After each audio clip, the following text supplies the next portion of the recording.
Shalom, selamat datang di channel Christian 777. Dalam sesi kedua ini kita akan melanjutkan pengajaran mendalam tentang bagaimana Elohim Yahweh bekerja melalui pola dan kode di dalam firman-Nya dan ciptaan.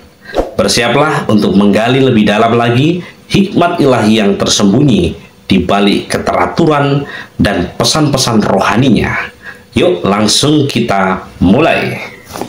Ya, kita akan masuk di dalam pembahasan sesi yang kedua, 30-2030 atau 33-2033.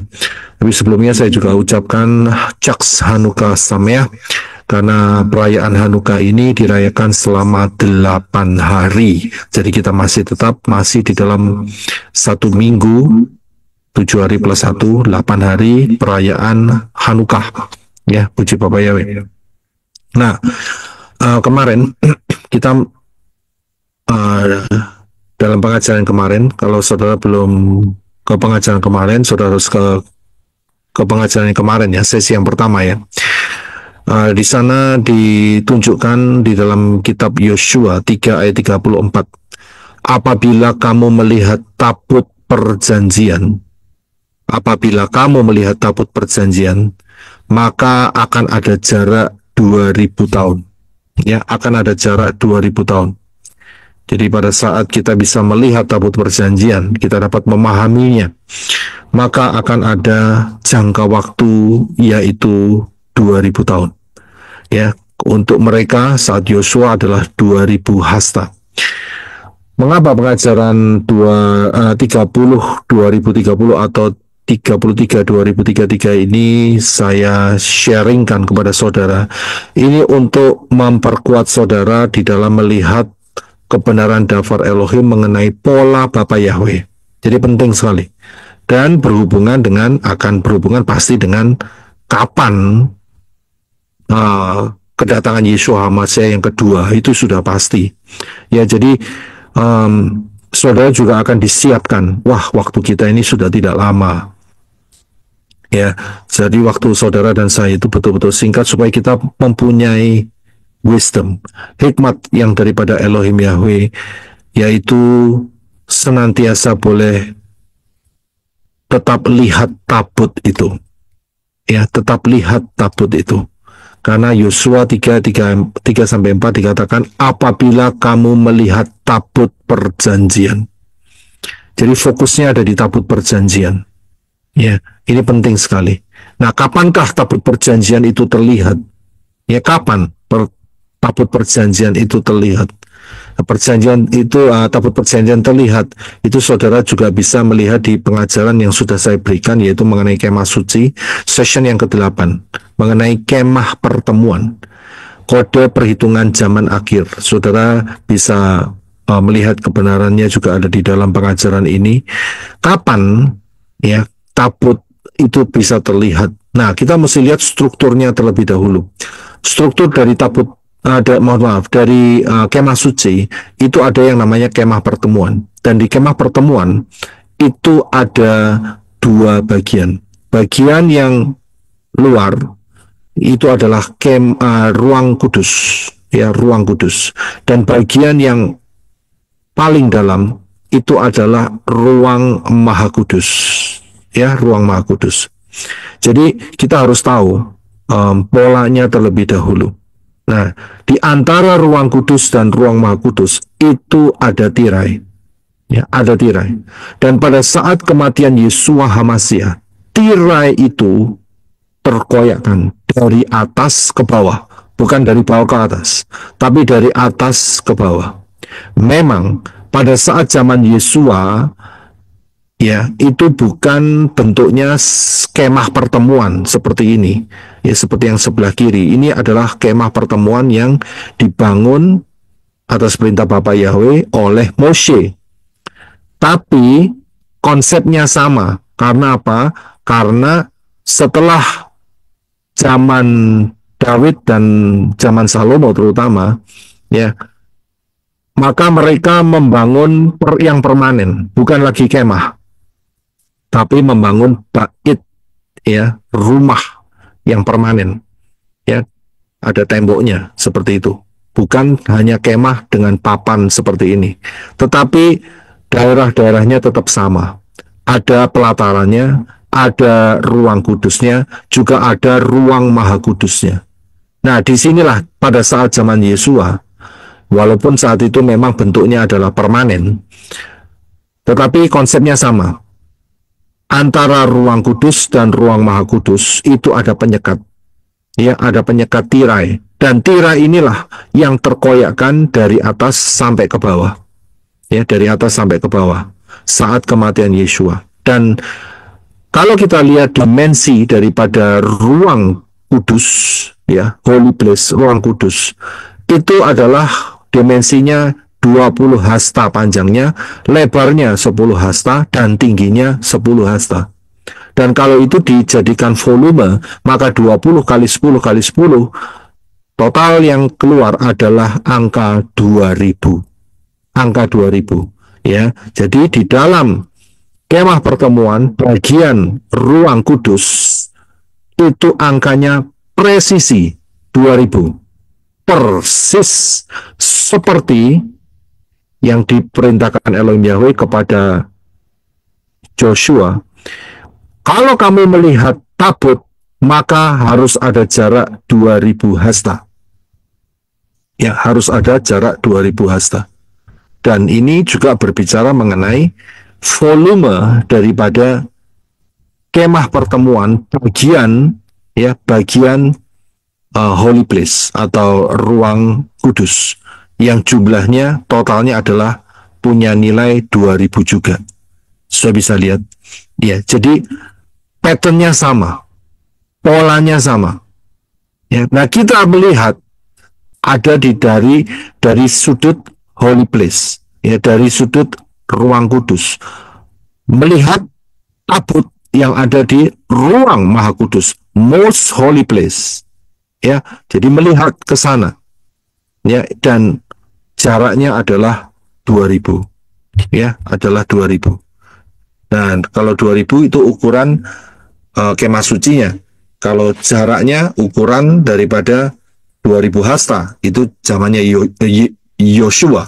Ya, tetapi saudara dan saya, ya, mengalami yang namanya jaraknya itu ternyata 2000 tahun. Begitu saudara, ya, sama. Nah, saat kematian Yesua, maka terkoyaklah tirai itu. Ya, terkoyaklah tirai itu. Penyekat antara ruang kudus dan ruang maha kudus. Silakan Brother Enoch untuk bisa dibaca Matius 27 40 sampai 52. Terima kasih. Matius 27 ayat 50. Dan sambil berteriak lagi dengan suara nyaring, Yesua menyerahkan rohnya. 51. Dan lihatlah, tabir di tempat suci terbelah menjadi dua dari atas sampai ke bawah, dan bumi terguncang dan bukit-bukit batu terbelah. 52. Dan kuburan-kuburan terbuka, dan banyak tubuh orang-orang kudus yang sudah meninggal dibangkitkan. Ya, terima kasih. Kalau saya perhatikan, pada saat kematian Yesua, ada hal-hal yang menakjubkan yang terjadi.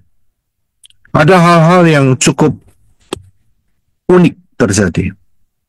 Saat matinya Yesua, tiba-tiba, ya, tirai itu bisa terbelah sendiri, saudara. Dan siapa yang belah? Tiba-tiba bisa terkoyakkan. Padahal tirai itu kan terbuat dari jalinan, ya, benang-benang. Dan saya yakin itu kuat sekali. Kalau tidak kuat kan akan gampang robek. Tapi dalam hal ini tiba-tiba terjadi suatu hal yang dalam tanda kutip itu misterius. Terkoyakkan dari atas sampai bawah, bukan dari bawah sampai atas. Mungkin kalau dari bawah sampai atas mungkin ada orang yang menyobeknya. Ya, tapi ini terjadinya dari atas sampai bawah. Dan ini cukup unik. Siapa yang bisa naik dari atas sampai bawah? Ternyata ini adalah karya Elohim Yahweh. Sehingga ruang kudus dan ruang maha kudus itu menyatu dengan terkoyaknya tirai ini. Nah, kejadian ini terjadi di bait suci yang kedua, dalam arti yaitu bait suci yang direnovasi, dibangun kembali oleh Nehemia dan Ezra, ya, dan juga dipercantik oleh Herodes Agung. Ya, jadi ini terjadinya di situ, saudara. Jadi secara umum, secara publik, mereka melihat, ya, yang terutama yang lihat adalah para imam. Ya, para imam, karena imam bertugas sampai di ruang kudus. Dan saya yakin imam besar pun melihat. Imam besar saat itu juga melihat. Nah, mereka ini merepresentasikan Israel. Sudah bisa lihat. Jadi pada saat tirai ini terkoyak, itu merupakan satu tanda untuk Israel. Dan Israel seharusnya juga ingat dengan peristiwa daripada Yosua itu. Kalau kamu melihat tabut, maka akan ada jarak 2000. Nah, di sini kode itu diberikan Elohim Yahweh untuk Israel. Ya, untuk Israel. Sudah bisa lihat. Elohim Yahweh memberikan kode ini untuk Israel. Nah, bagaimana dengan yang non-Israel? Bagaimana dengan yang non-Israel? Apakah Elohim Yahweh memberikan kodenya juga? Ya, memberikan kodenya juga. Itu kan buat Israel.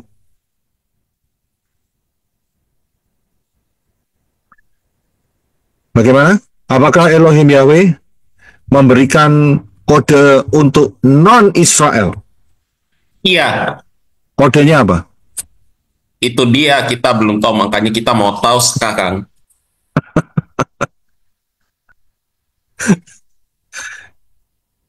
Kalau tadi kita lihat, terima kasih, Brisco, jawabannya yang Anes.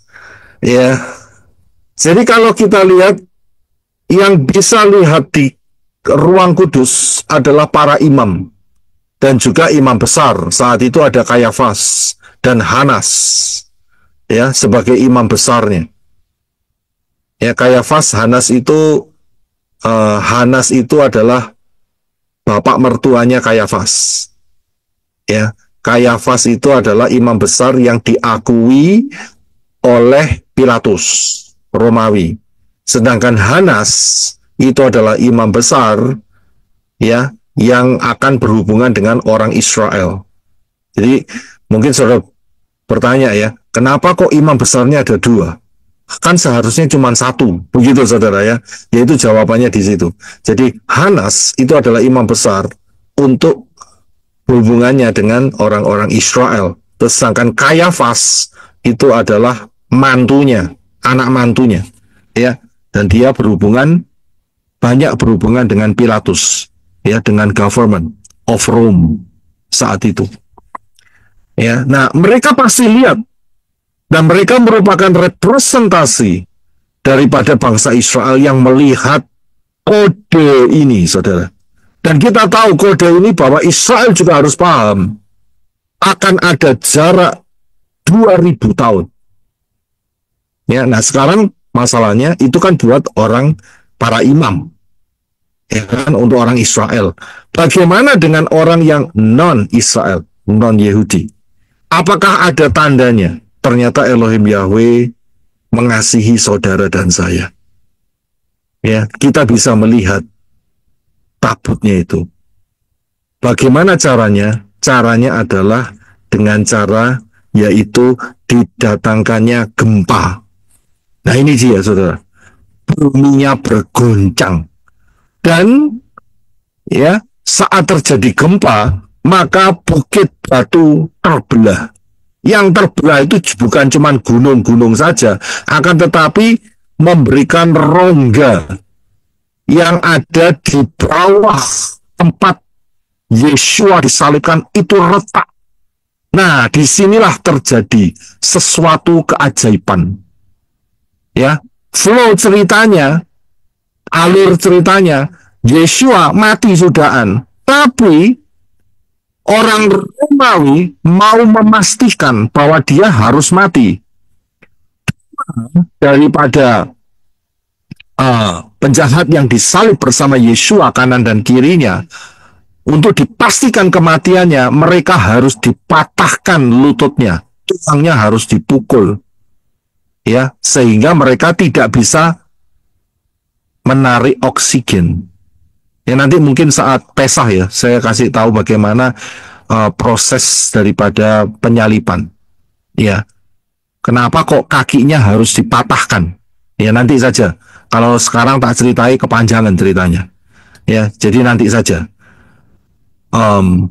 Tapi saudara mesti mengingatkan saya ya, karena itu masih 4-5 bulan lagi tuh, 4 bulanan. Ya, 4 bulanan. Jadi saudara mesti mengingatkan ya, supaya saya nggak kelupaan juga ya.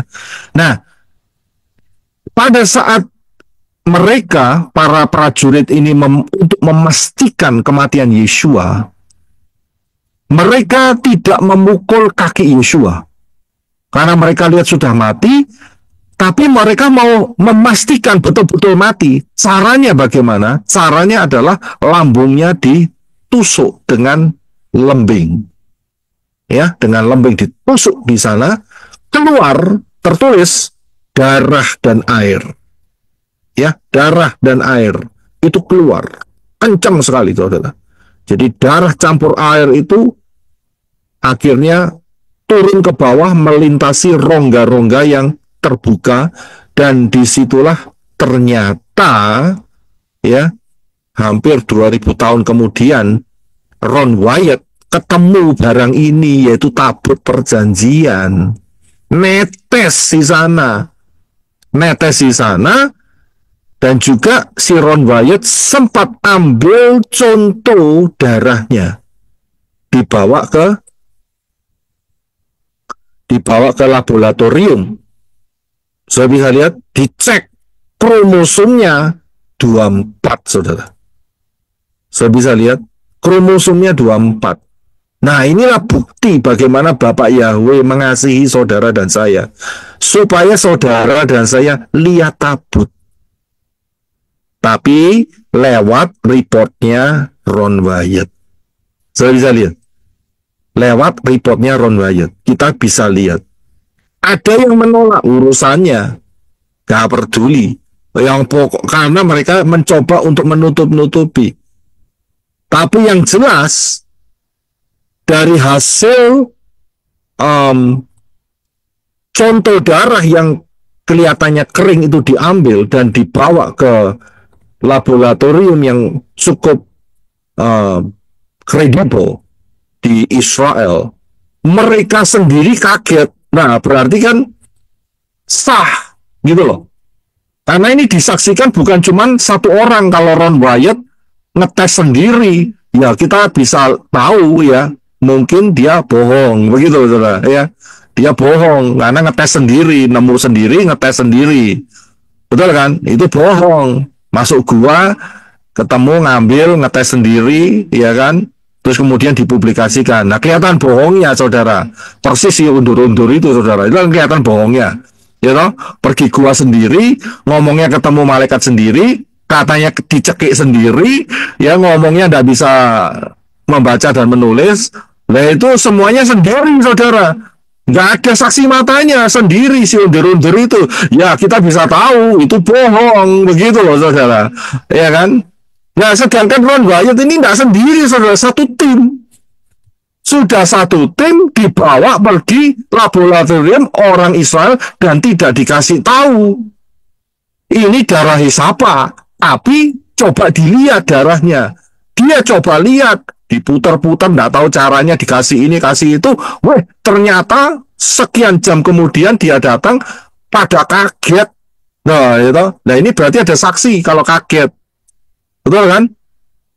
Ya kan, kalau si undur-undur tuh nggak kaget, saudara, nggak ada saksi, jadi nggak usah kaget, ya kan? Nah, ini pada terkejut semua. Ini darah kok kelihatannya mati, tapi ditaruh di media hidup, Dan kromosomnya cuma 24.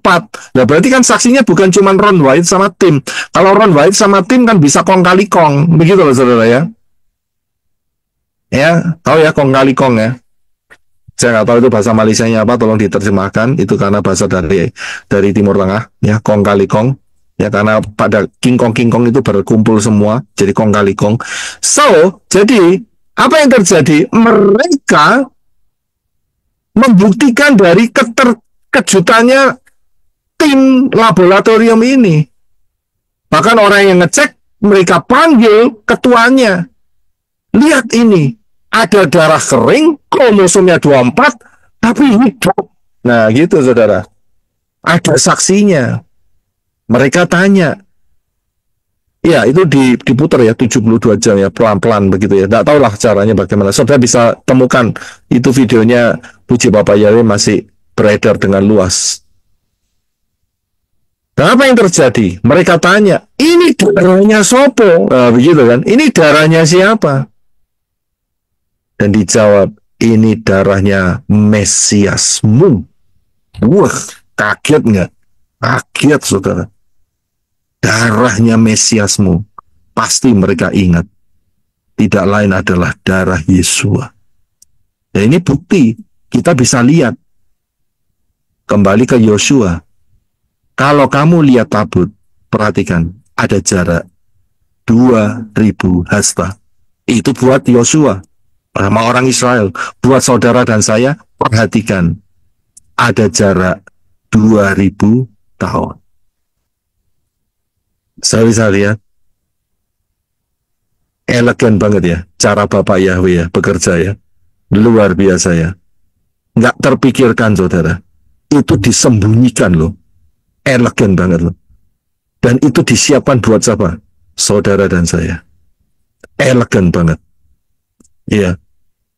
Orang Israel pun sampai hari ini ya, bahasa Koreanya itu bidek, tahu bidek ya, tahu bidek.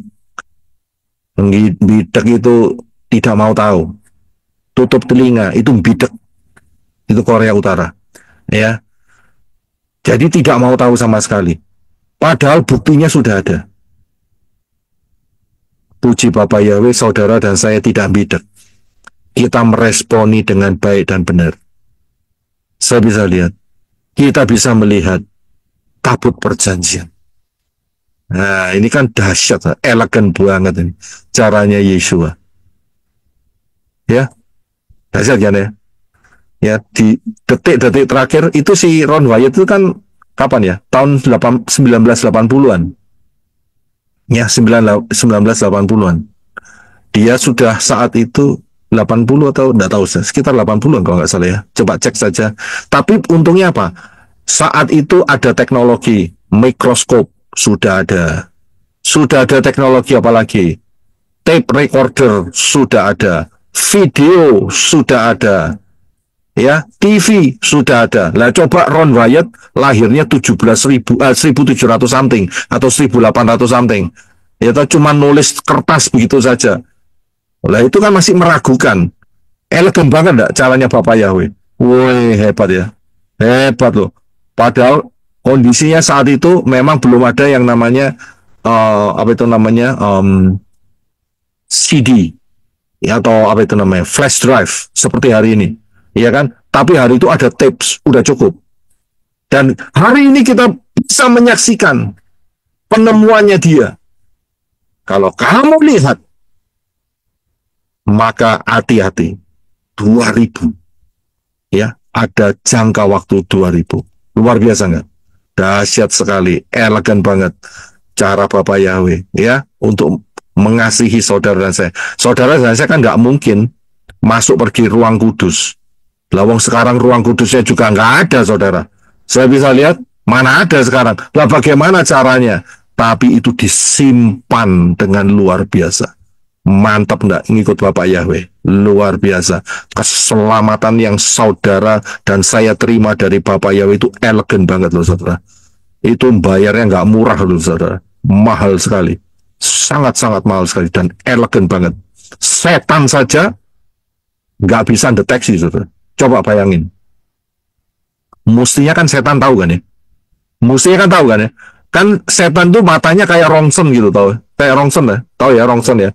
Bisa lihat sampai sedalam-dalamnya, jeroannya kan bisa lihat semua ya. Itu kan ya. Ya tahu jeroan ya. Itu makanan yang waduh, itu makanan lezat itu makanan lezat tapi mematikan, itu jeroan. Ngerti ya saudara ya? Jangan banyak makan itu kalau nggak mau kena kolesterol, saudara. Ya, tapi kemampuan rongsen itu bisa lihat sampai jeroan-jeroannya kan. Nah, saya yakin matanya setan itu kan bisa lihat sampai jeroan, saudara ya. Ya, sampai dalam-dalam seperti itu. Nah, kok nggak bisa nemu? Begitu loh. Kok nggak bisa lihat? Ada tabut ditaruh di situ. Aneh kan? Aneh kan? Setan lo nggak bisa, entah bagaimana tiba-tiba ketemu guanya atau apa itu, terus tiba-tiba dapat seperti itu. Lalu tidak ketemu itu zamannya, sejak zaman Salomo itu tabut itu sudah disembunyikan gara-gara Salomo berzina. Ya, itu ceritanya begitu. Ini kira-kira mereka sudah mikir zaman Salomo, wah Salomo ini wah gawat ini, jadi raja ya, istrinya 1000, wah repot ini, ya kan? Bagaimana ini caranya nih ya? Jangan sampai ini ya porak-poranda ini duplikatnya itu sudah diambil sama si siapa itu namanya Ratu Sheba. Betul kan? Kita sudah tahu kan ceritanya kan? Ratu Sheba. Wah, ini gimana ini ya? Yang asli ini. Ternyata mereka juga punya inisiatif untuk membuat duplikatnya. Kalau gitu yang asli kita sembunyiin saja. Itu hasil rundingan daripada imam-imam yang cinta Bapak Yahweh. Sembunyiin lah, sembunyinya ojo ngomong-ngomong, ojo kondo-kondo, itu seperti itu kan ya, itu bahasa Korea Selatan. Jadi ojo kondo-kondo, kamu jangan bicara ya, kamu tidak boleh ngomong-ngomong ya, kita sembunyiin ini, kita hanya ya TST, tahu sama tahu, itu saja, stop ya. Setelah itu anakmu juga tidak boleh tahu ya, binimu tidak boleh tahu, kamu antara imam, kita tahu saja. Setelah itu tutup mulut sampai kita mati ya, kita nggak tahu apa jadinya ya. Karena si siapa itu namanya si raja yang satu ini betul-betul keterlaluan ya, mau dikasih nama Yedidiah ditolak jadi nama Salomo ya tuh ya, itu kan kesalahannya si Daud itu. Saya bisa lihat apa yang terjadi, disembunyiin zaman Salomo, saudara, disembunyiin sampai tidak ketemu. Akhirnya mereka buat replikanya. Saya yakin mereka buat replikanya, nggak usah jauh-jauh. Hari ini Temple Institute itu punya replikanya. Lah kalau mereka bisa bikin hari ini, apalagi kapan hari, mereka juga pasti bisa bikin. Nggak usah jauh-jauh. Yang dibawa sama Ratu Sheba itu dibuat replikanya, itu ya sah juga itu, ya buat mereka, ya kan? Tapi yang asli, yang betul-betul asli, yang dibikin zamannya Moshe, disembunyiin. Wah hebat. Nyembunyiinnya bukan buat mereka, saudara. Nyembunyikannya itu buat Yosef Roy. Wah dahsyat kan. Ya saudara nyebut nama, saya nggak bisa nyebut nama saudara masing-masing, habis waktunya nanti ya. Buat Yosef Roy itu disembunyikan. Disembunyiin untuk Brisco. Ya saudara ngomong sendiri ya. Nah kita bisa lihat itu. Nah tujuannya apa? Kalau kamu lihat tabut ada 2000 tahun. Wah mantap enggak? Dahsyat saudara. Bukan satu kebetulan kok saudara bisa ya, pesawat kecil ini nyantol di pesawat besar, ini bukan satu kebetulan, saudara. Jangan lupa ya, dengan apa itu namanya, dengan mimpi pesawat kecil dan pesawat besar itu, ya itu penting sekali, saudara. Ya dahsyat. Ya, dan inilah cara Elohim Yahweh. Nah, kita harus paham bahwa Yeshua HaMashiach adalah penggenap daripada seluruh 7 hari raya. Nah, kalau kita lihat angka 7, maka 7 itu adalah angka Syabat. Saya bisa lihat 7 itu adalah angka Syabat. Ya, kemarin kita belajar Syabat. Dan saya harus kasih tahu, fondasi yang Elohim Yahweh berikan untuk saudara dan saya, itu fondasinya Syabat. Fondasinya Syabat, saudara. Ya, 3 huruf Shin Bet Tau. Ya, saya nggak usah bahas satu-satu, tapi ujungnya adalah tubuh yang hancur di kayu salib. Itu Syabat. Ingat, Syabat itu ada Syabat mingguan, ya, dan juga ada Syabat tahunan. Juga ada Syabat Gadol. Jangan lupa saudara, ya, Sabat Gadol itu yang mana ya? Sabat Gadol saya tunjukkan gampang saudara. Ini Sabat Gadol. Nah, ini Sabat Gadol saudara. Ini Sabat Gadol. Pesah, roti tak beragi, buah sulung, Syavuot, Rosh Hashanah, Yom Kippur, Sukot. Ini Sabat Gadol. Saya bisa lihat karena jatuhnya belum tentu hari Sabat, belum tentu hari Sabtu. Bisa hari Jumat, bisa hari Senin, bisa hari Rabu, bisa hari Selasa. Kapanpun mereka merayakan pada tanggal itu, ya itulah Syabat. Inilah Syabat Gadol. Saya bisa lihat. Jadi Syabat ini penting sekali. Sangat-sangat penting sekali. Fondasi daripada umat yang percaya Bapa Yahweh adalah Syabat. Karena dengan Syabat kita ingat pengorbanan Yeshua HaMashiach. Saya bisa lihat Torah itu diberikan sekitar 2500 tahunan setelah kejatuhan Adam dan Hawa. Tapi Syabat sudah dikasih tahu Kejadian pasal 1. Bayangin saudara. Torah ada Syabat, tapi Syabat itu adalah fondasinya. Saudara bisa lihat. Jadi orang yang nolak Syabat, wah ini bahaya banget. Begitu loh, ngerti maksudnya? Dia menolak konsepnya Elohim Yahweh. Dia menolak perjanjian dengan tubuh yang dihancurkan di kayu salib. Menolak loh. Ya. Pantas setan itu berusaha untuk mengalihkan Syabat. Dialihkan. Terbukti dalam kitab Daniel. Di dalam kitab Daniel dikatakan bahwa si tanduk kecil itu dia akan mengubah hukum dan waktu. Ya. Biasanya nih yang sering ngutik-ngutik soal itu orang Advent.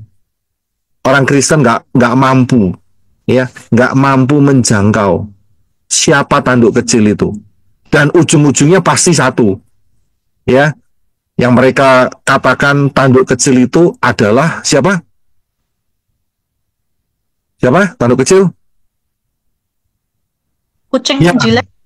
yang suka pakai topi ikan.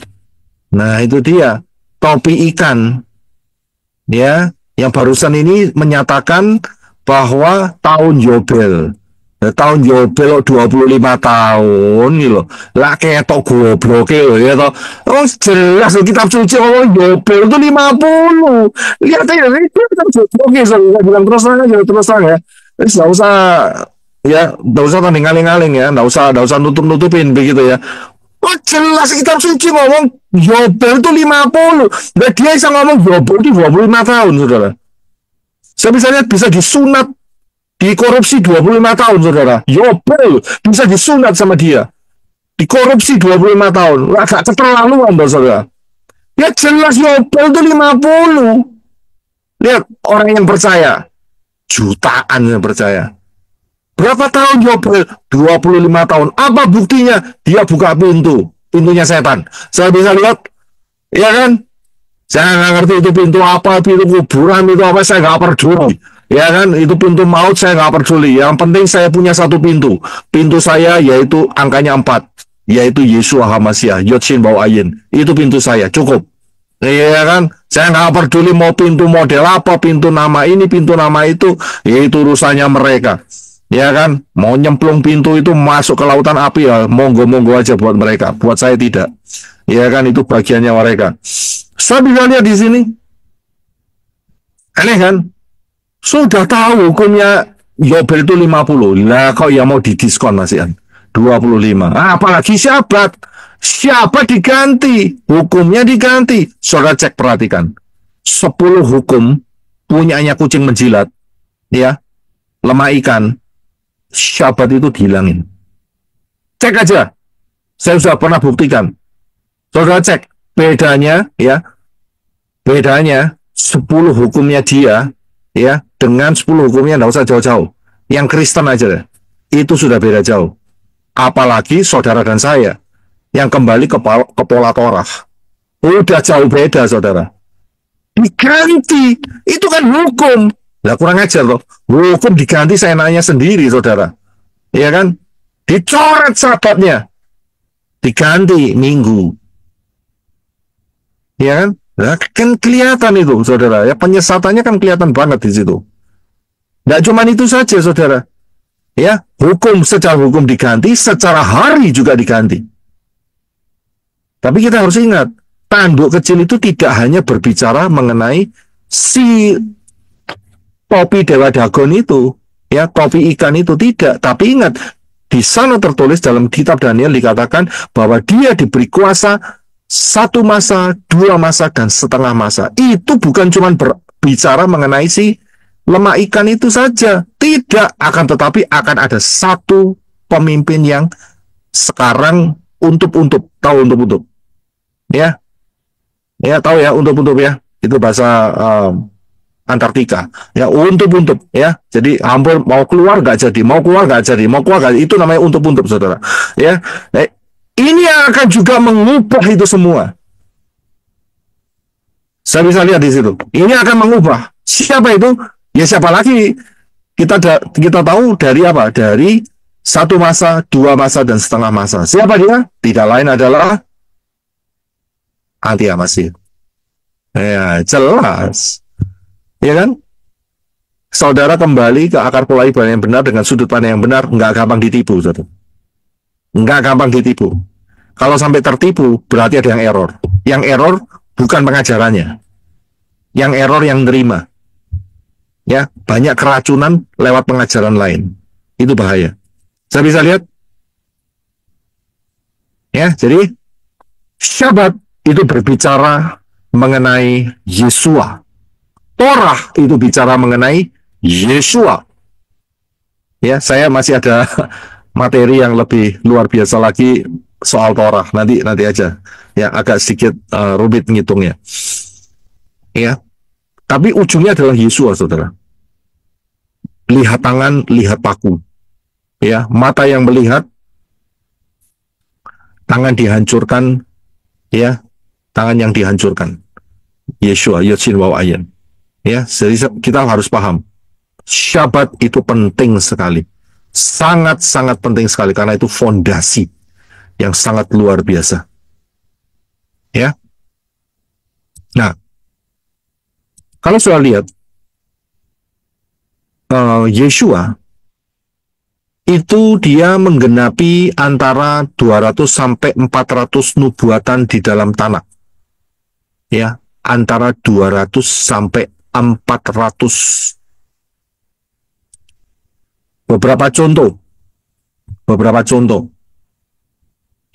Dikatakan bahwa nanti dia akan dikhianati. Kemudian dia akan dipanggil dari Mesir, Misraim. Kemudian dia juga dikatakan tidak ada satu tulangnya yang patah. Ya kan? Kemudian ya dikatakan bahwa kelahirannya nanti di Bethlehem. Saya bisa lihat. Dan masih banyak lagi. Kalau itu, ya bahasa Afrikanya itu dipetani. Tahu deh, dipetani ya. Kayak nyari kutu. Ya, nyari kutu itu dipetani. Ya. Apa itu dipetani? Bahasa Inggrisnya. Tolong supaya yang teman-teman di Malaysia bisa paham. Apakah diselidiki, Pak? Bukan soal diselidiki ya. Di petani itu diambil satu-satunya itu dicari kutunya itu loh ya. Di kepala itu. Ya, dipilah-pilah pokoknya di petani itu mantap sekali saudara. Ya. Being selected. Ya, di search. Apa itu namanya? Di search ya. Selected. Being selected. Ya, diselect. Mungkin Pak, disibakkan. Ya, pokoknya dicari ya. Dipilihi. Ya, dipilih juga ya. Pokoknya seperti itu ya. Kalau di petani seperti itu. Saya bisa membayangkan ya, diselidiki dengan detail.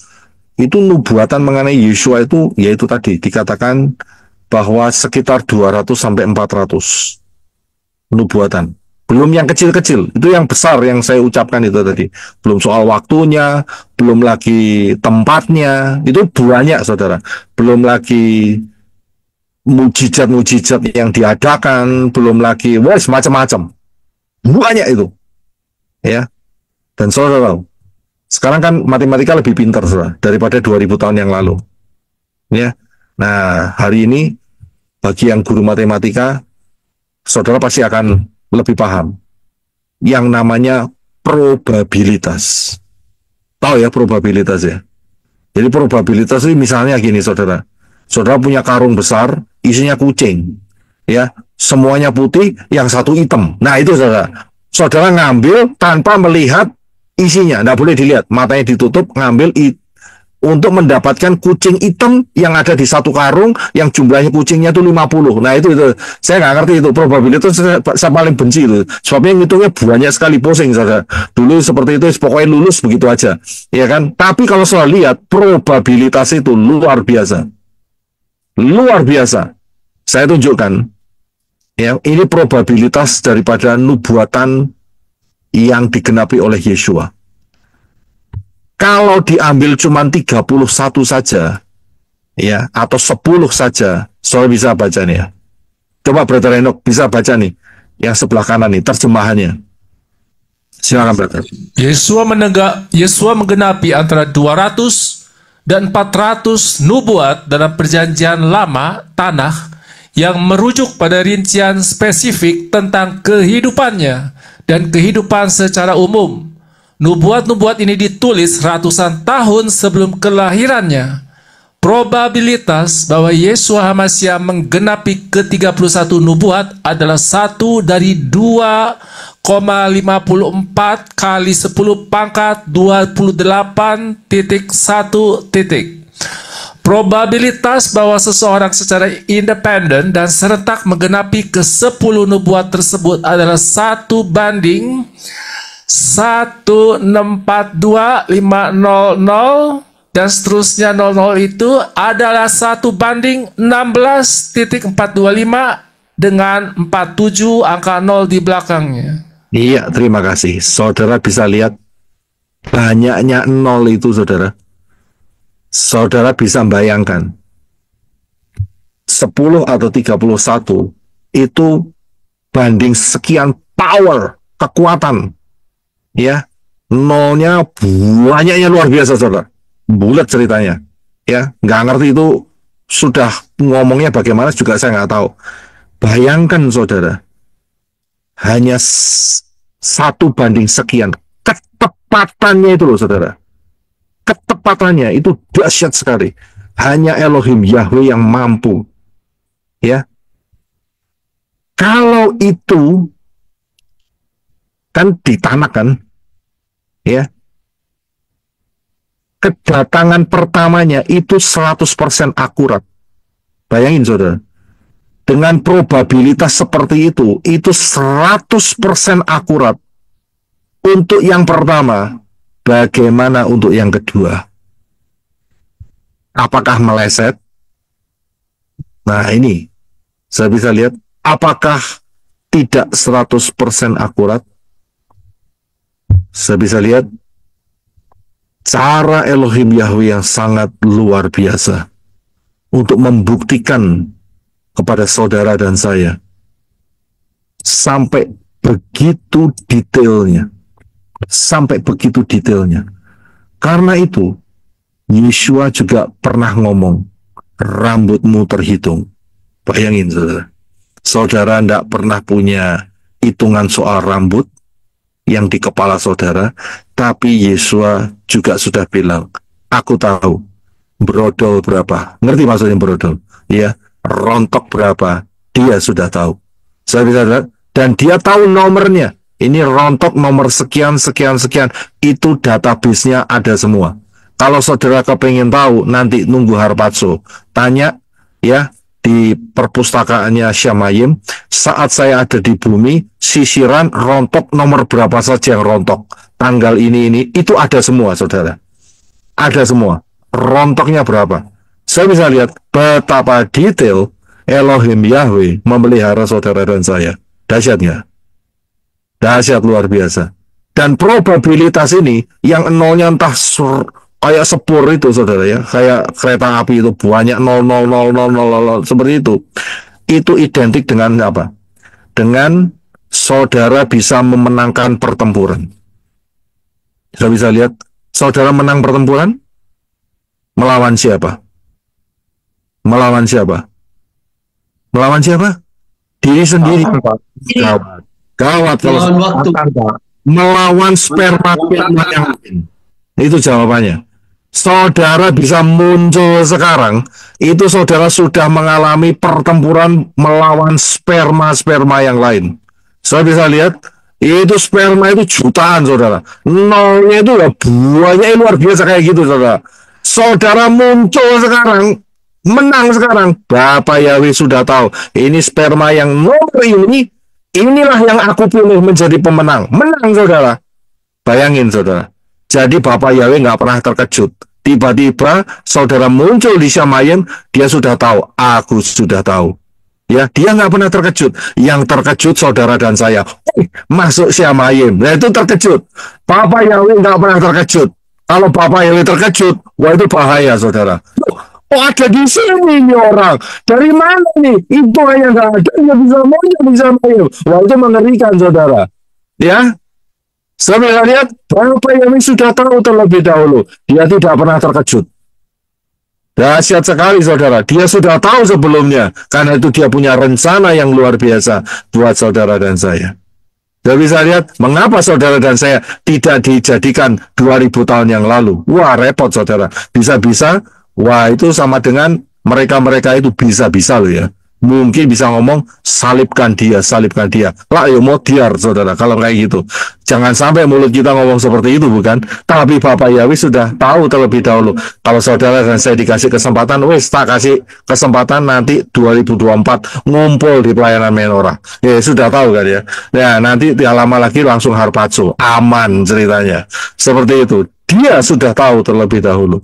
Saya bisa lihat, wah ini kan dahsyat, elegan banget loh. Iya kan?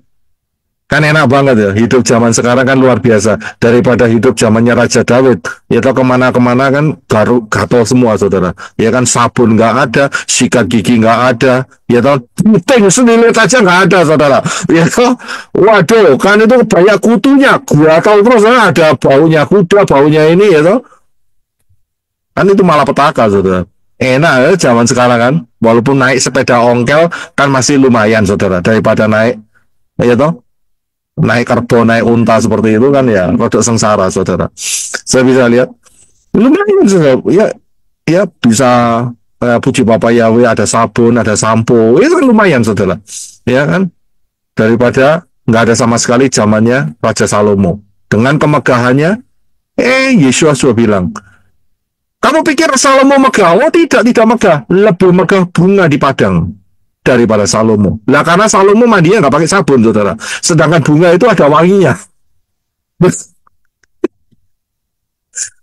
Soalnya jangan berpikir, wah ya kan Salomo itu wangi. Ya wangi itu ya gara-gara mur, minyak mur, saudara ya kan. Makanya Yesus bilang, wah lebih baik bunga di padang. Ya kan, itu saja aku pelihara. Nah, ya kan, nggak luar biasa. Saudara dan saya sekarang disabuni sama Bapak Yahweh, disediakan rinso. Nah, dahsyat kan? Luar biasa enak kan? Ya, nah jadi sampai kedatangan Yesus yang pertama itu akurat sekali. Bagaimana dengan yang kedua? Ya pasti akurat, saudara. Begitu saja, ya kan? Nah, karena di zaman akhir ini, ya kita sudah lihat keakuratannya. Nah, sekarang masalahnya adalah masa 666. Ini 3,5 atau 7 tahun. Saya sudah ajarkan pengajaran ini. Ya, di dalam pengajaran masa 666, 3,5 atau 7 tahun. Apa hubungannya dengan keakuratan kedatangan Yesua? Oh ya, sangat berhubungan.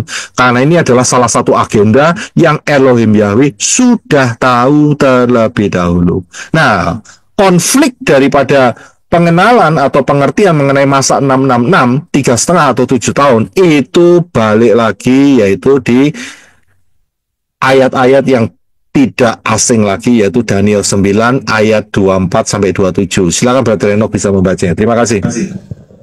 Daniel 9 ayat 24. 70 minggu telah ditetapkan atas bangsamu dan atas kotamu yang kudus untuk melenyapkan kefasikan dan untuk mengakhiri dosa dan untuk menghapuskan kesalahan dan untuk mendatangkan kebenaran yang kekal, untuk memeteraikan penglihatan dan nubuat dan untuk mengurapi yang maha kudus. 25.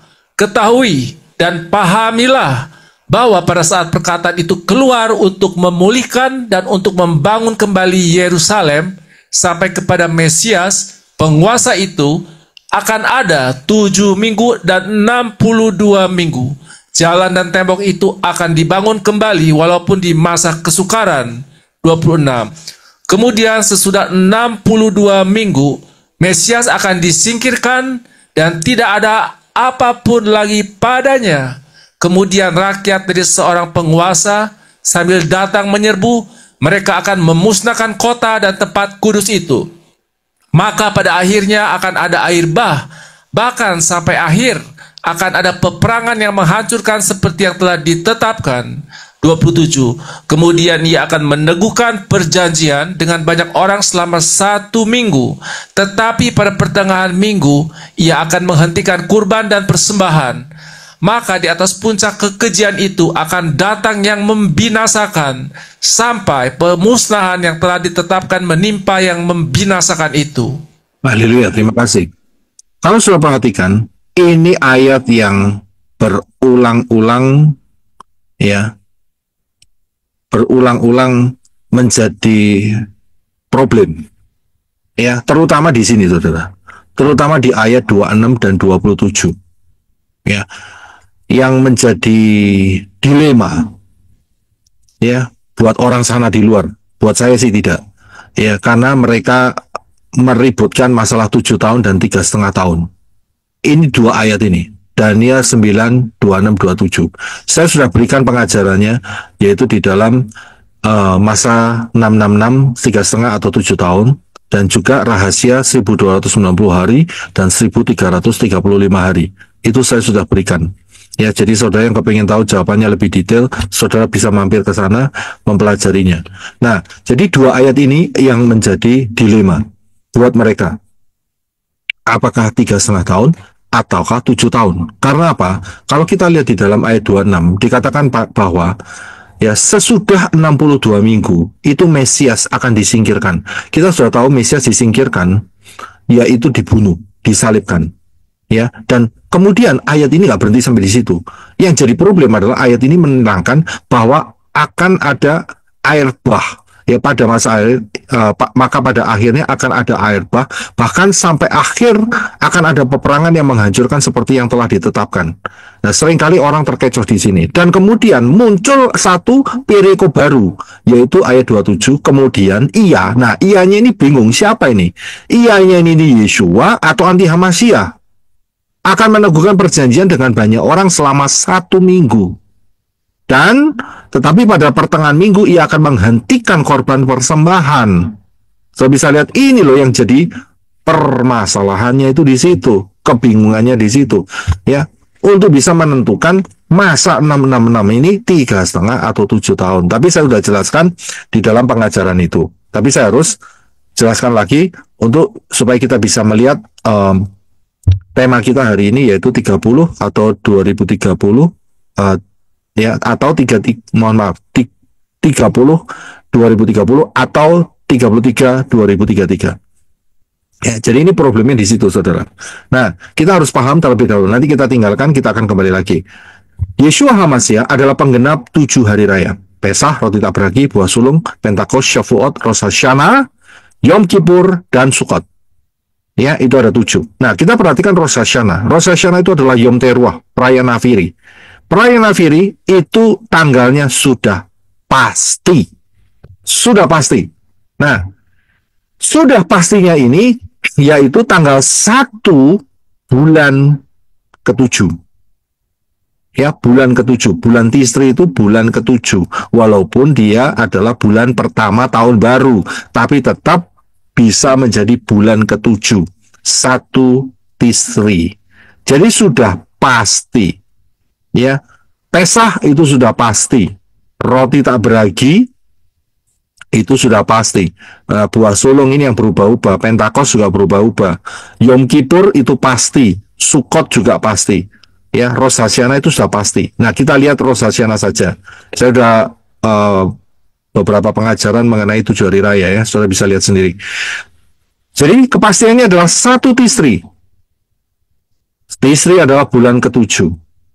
Nah, Rosh Hashanah kita tahu bahwa ini adalah hari raya yang akan, ingat ya, yang akan digenapi oleh Yesua. Yesua belum menggenapinya. Seringkali orang terjebak, mereka berpikir saat Rosh Hashanah itulah saat Harpaso. Seringkali seperti itu. Ya, tapi saya bisa kasih tahu nih, apakah Harpaso bisa terjadi saat Rosh Hashanah? Ya bisa. Gitu loh saudara. Tapi Rosh Hashanah itu secara spesifik, dia berbicara mengenai kedatangan Yesua HaMasyiah yang kedua. Bisa nggak Harpaso? Bisa-bisa saja. Bisa-bisa saja. Itu bukan berarti kepastian pasti loh ya. Pasti saat Rosh Hashanah Harpaso. Belum tentu. Bisa-bisa saja. Jadi saudara harus bisa memahami. Saya bisa lihat. Nah, tapi yang pasti kedatangan Yesua HaMasyiah yang kedua itu pasti saat Rosh Hashanah. Ya, saat Rosh Hashanah, saat 1 Tisri. Saat 1 Tisri. Perayaan Nafiri, perayaan trompet. Ya, perayaan trompet. Jadi ini penting. Nah, dari sini kita bisa melihat yaitu saat kedatangan Yesua itu adalah penggenapan makro. Kemarin kita bicara mengenai penggenapan mikro dan makro.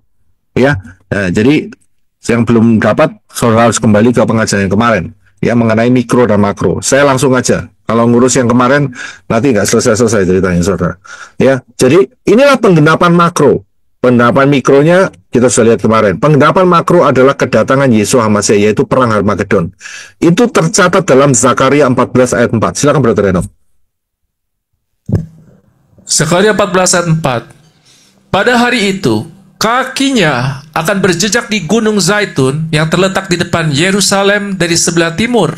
Dan Gunung Zaitun itu akan terbelah menjadi 2 dari timur ke barat, sehingga terbentuk suatu lembah yang sangat besar, dan setengah dari gunung itu akan bergeser ke utara, dan setengah lagi ke selatan. Ya, terima kasih. Jadi inilah penggenapan makro, tapi untuk standpoint saudara dan saya sekarang belum tergenapi. Belum tergenapi. Ya, ingat ya, belum tergenapi. Ya, memang jelas. Kalau tergenapi ya kita sudah masuk dalam kerajaan 1000 tahun nih ceritanya. Ya, belum tergenapi pasti ya. Yang sudah tergenapi adalah mikro. Mikronya di mana? Yaitu Yesua mati pada hari Rabu. Saat itu tanggal 14 Nisan. Saat itu hari Rabu ya. Matinya tanggal 14 Nisan. Saat itu hari Rabu, hari keempat. Dan kemudian bangkit pada hari Syabat 17 Nisan ya, pada hari yang ke-7. Ini penggenapan mikro. Sedangkan yang makro belum. Saudara dan saya masih menunggu beberapa tahun ke depan. Ya. Menunggu dalam arti saudara dan saya nunggu Harpasonya. Yes, kita masuk. Harpasonya, itu maksud saya begitu. Nggak nunggu dia datang, saudara lihat. Wah, mempesona sekali nggak? Oh yes, pasti. Tiba-tiba ada orang yang berkuda turun dari Syamayim. Ya. Dan kemudian kelihatan mulutnya keluar pedang. Jubahnya merah, kudanya putih. Wah, itu merah putih, saudara. Indonesia, ya. Siapa tahu. Tapi nggak ada hubungannya. Mohon maaf, nggak ada hubungannya karena presidennya sudah ngomong 2030 sudah nggak ada. Jadi nggak ada hubungannya. Ya, jadi selalu paham kan. Ya, jadi walaupun merah putih itu bukan berarti bendera saudara, bukan, ya, akan tetapi itu kode, ya, itu adalah kode. Dia turun, orang yang lihat tercengang, ya pasti tercengang. Wah, kagum, luar biasa. Sudah bisa lihat, dahsyat. Saudara mau lihat? Tidak, Pak. Nah, ya, oke. Enggak. Saudara sudah mahir. Saya ikut. Jangan mau lihat, tapi ngikut penunggang kuda, ya, ngikut penunggang kuda di belakangnya. Ya, jangan di depannya, di belakangnya, karena dia yang perang, bukan saudara dan saya yang perang. Ingat ya, saudara dan saya bukan petempur. Saya bisa lihat ya, saudara dan saya bukan apa itu nih dipersiapkan untuk pertempuran, bukan. Saudara dan saya adalah penjala manusia. Oke. Amin. Saudara dan saya adalah tangan kanan di tangan kanan Yesua Masih sebagai pemerintahan nanti dalam kerajaan 1000 tahun. Saudara dan saya sebagai mempelai-mempelainya, ya, mempelai nggak ikut perang. Saya bisa lihat ada yang mempelai ikut perang, wah kebangetan saudara. Ya, yang perang laki, saudara ya. Mempelai nggak usah ikut perang. Mempelai itu disimpan baik-baik, ya kan? Ya, dihiasi, dikasih wangi-wangian, ya kan? Ya sudah, begitu kan, dikasih lenan halus dan sebagainya. Yang perang yang laki, yang bawa pedang, Yesua, mulutnya ada keluar pedang. Saya bisa lihat saudara nggak apa pedang, tapi saudara dan saya diperlengkapi dengan pentung. Ya kan, betul kan? Tongkat besi kan? Ya, itu kan ada di sana, saudara. Jadi jangan pakai pedang, ya kan, pakai pentung saja, tongkat besi. Nah, jadi saudara harus paham, inilah penggenapan makro dan penggenapan mikro dan penggenapan makro, ya, makro yang akan digenapi, ya. Jadi kita bisa lihat polanya ada di sana, ya, polanya ada di sana. Nah, ini penggenapan makro. Penggenapan makro ini ada kodenya, yaitu kode hari ke-7, bulan ke-7, dan tahun yang ke-7. Kita sudah tahu semua. Hari ke-7 maksudnya apa? Hari Syabat. Hari ke-7 kan? Bulan ke-7, bulan apa? Juli, bukan. Ingat loh, ini adalah kalender Ibrani. Jadi jangan pakai kalender Gregorian. Nggak akan masuk, saudara. Bulan ke-7 adalah bulan Tisri. Tahunnya, nah ini dia, saudara.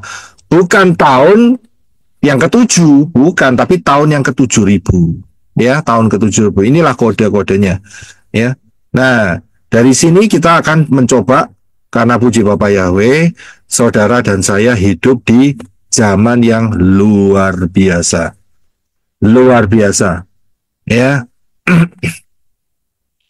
Kalau mungkin 20 tahun yang lalu, mungkin, ya kan, itu kita masih banyak kesulitan. Tapi tahun-tahun sekarang, enak sekali, saudara. Ya, ada sisi positif dari otak buatan itu. Ya, ada sisi positif. Tapi juga ada sisi negatifnya. Yang negatif, biarkan yang makan adalah orang-orang yang anti Hamasiah saja. Yang sisi positifnya yang kita terima. Ya, sisi positifnya apa? Saudara itu bisa berkelana, ya, dengan cuman pakai kotak kecil. Entah itu cellphone saudara, atau laptop saudara, atau desktop saudara, asalkan saudara bayar pulsa, itu saja. Ya kan, kalau saudara tidak bayar pulsa, ya saudara sampai nangis-nangis, mewek-mewek, ya saudara tidak akan pernah dapat internet. Itu loh maksudnya, saudara. Ya, ngerti ya? Jadi asal saudara berani bayar pulsa, ya saudara akan tersambung dengan internet seluruh dunia, saudara bisa kemana saja. Tapi saya berhubungan dengan siapa saja, cuma hati-hati, ya, hati-hati saja supaya data saudara tidak diambil. Nah, dengan terhubungnya internet ini, maka saudara akan bisa melihat, ya, kalkulasinya. Kalkulasi mengenai apa? Kalkulasi mengenai tanggalan. Tanggalan apa? Yaitu mengenai bulan ke-7, hari ke-7, dan nah ini kita akan cari tahunnya, ya, tahunnya. Nah, kalau kita lihat, saya berikan range dari sejak 2026 sampai 2040. Dari 2026 sampai 2040, ternyata yang masuk untuk dapat melihat kriteria bulan ke-7 dan hari ke-7. Hari ke-7-nya itu harus Saturday. Saturday itu Sabtu, ya. Sabat. Dan bulannya itu Tisri. Saya ambil Tisri semua dari tahun 2026 sampai 2040. Ya, itu ternyata hanya ada 5. Hanya ada 5. Yaitu tahun 2026, tahun 2027, ini satu Tisri, ya. Ini Rosh Hashanah. Ya, Rosh Hashanah. Tahun 2030, mohon maaf. Tahun 2030, tahun 2033, dan tahun 2040. Jadi hanya ada 5. Sisanya terserah. Ada yang Kamis, ada yang Senin, ya, rata-rata Senin Kamis, saudara. Ya, yang Syabat itu hanya 5. Nah, dari sini kita akan tarik, ya, kita akan coba tes. Yang pertama adalah tahun 2026. Tahun 2026, seandainya 2026 12 September itu adalah perang Harmagedon, ya, perang Harmagedon, maka kita bisa melihat berdasarkan kacamata Daniel, ya, yang seandainya diambil 7 tahun masa 666, maka mundur 7 tahun, yaitu Senin 30 September tahun 2019. 30 September ini kalau kelihatannya pernah saya dengar, ya. Oh ya, saya ingat G30S. Oke. Ya, 30 September, gerakan 30 September. Itu dimulai 2019 adalah masa anti Hamasiyah. Menurut orang yang percaya 7 tahun. Ya, jadi sudah dimulai. Nah, pertanyaannya adalah kita sekarang 2024. Kalau 2019 G30S, gerakan 30 September, gerakan anti Hamasiyah sudah mulai, berarti sekarang ini sudah berantakan. Nah, berantakan, saudara, betul gak? Ya, sudah bisa melihat air menjadi darah, sudah bisa melihat aspintus, sudah bisa melihat 5 bulan, ya, orang tersembelih tapi tidak mati, iya kan? Itu kan ada itu yang saya sudah bawakan di dalam pengajaran kitab Wahyu. 5 bulan cari mati, nggak mati-mati. Kita sudah lihat itu semua. Apakah kita lihat? Loh, yang tidak itu. Dan ternyata Israel ngebom yang mati itu orangnya. Iya kan? Itu si Sinwar itu, ya kan? Tangannya sampai keple begitu, ya kan? Disikat sama rudal, ya kan? Langsung tewas, saudara. Ambior, ya kan? Betul kan? Ya, tangannya sudah kayak gitu, mau lempar apa itu namanya drone pakai kayu, drone dilempar pakai kayu, ya kan? Ya, bodohnya orang yang apa itu namanya tidak punya pengertian. Tapi sudah apa itu namanya sudah diriwayatkan, Elohim Yahweh sudah tahu terlebih dahulu ini soal satu orang ini sudah tidak ada gunanya ini sampah ini buang saja nih si Sinwar ini, iya kan? Sudah tahu ceritanya kan? Nah, akhirnya disikat sniper, langsung dibom kalau nggak salah ya, sama tank, langsung tewas. Sudah bisa lihat? Udah ketemu bidadari, Pak. Nah, oke, disatukan sekalian sama sana. Ya, ketemu dengan bidadari itu bahasa Korea Utaranya growung, tahu growung? Ya, bidadarinya 72 bidadari lagi, Pak. 72 bidadari, Pak. 72 growung semua, tahu growung? Ya, nggak lengkap, ya. Ada yang modelnya kayak zombie begitu. Ya, saya bisa. Iya, macam-macam lah mereka di sana. Saya bisa lihat. Jadi hari ini apakah kita sudah melihat itu semua? Ya tidak, saudara. Nah, berarti ya 1 Tisri 5787 12 September 2026 gugur.